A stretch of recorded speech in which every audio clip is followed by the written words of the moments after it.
Hey everyone, welcome back to the channel. In my hand here I have some scissors, some tape, and some tinfoil.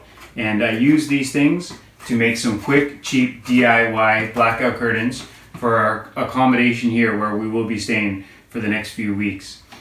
We arrived late last night and this morning the room was incredibly bright. The curtains that are up here aren't sufficient enough to keep out the sunlight. Great accommodation, except for that one drawback. The curtains really aren't that great. So in about 20 minutes, we made some quick blackout curtains. So I got a couple sections of tinfoil here, and due to the nature of the way the windows open up, I put the other sections of tinfoil on the outside. So there you go, with just a few simple things which you can buy at your corner store for a couple dollars. You can make some quick blackout curtains. Hey everyone, I hope you enjoyed that quick DIY blackout curtain tip.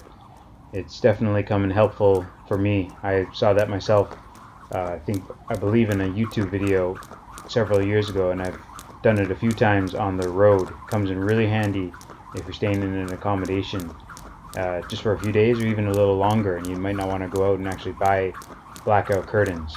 I have a set of blackout curtains that I use for traveling, but sometimes windows are just too big and these curtains don't fit the window size. So anyways, let's get on to some jump rope. Here, this is a workout I was doing just a few days ago. One of my favorite coordination and stamina drills, doing crisscrosses for several repetitions. And here I was aiming for 100 repetitions, and I did quite a few sets on this particular day. My goal, I believe, was to do 10 sets of 100 repetitions.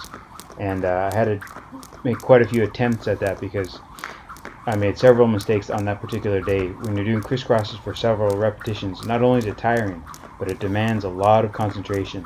And as you begin to fatigue, your focus can go down. So I find this to be a great mental exercise. And after this set is complete, then I just go into some movements to kind of relax and loosen up my body before I proceed into the next set.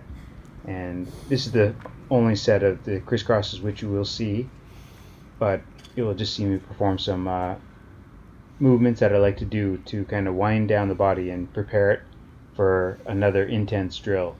So here I was just catching my breath, doing some nose breathing,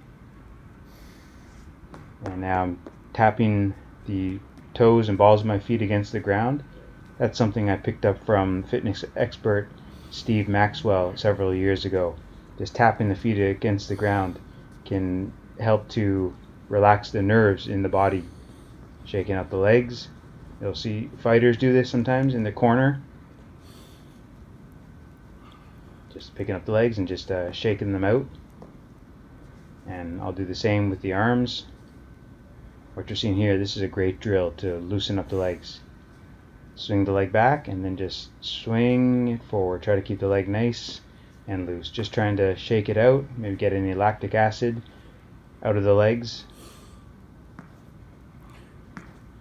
So imagine you're kicking a soccer ball, but trying to keep the legs loose.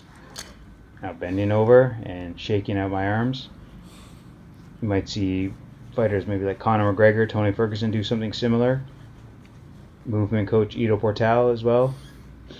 This is another move I saw fitness coach and jiu-jitsu coach Steve Maxwell perform. Nice way to loosen up the hips, loosen up the arms, the legs. This motion here mimics like you're swimming a golf club. Great for loosening up the upper body, the spine.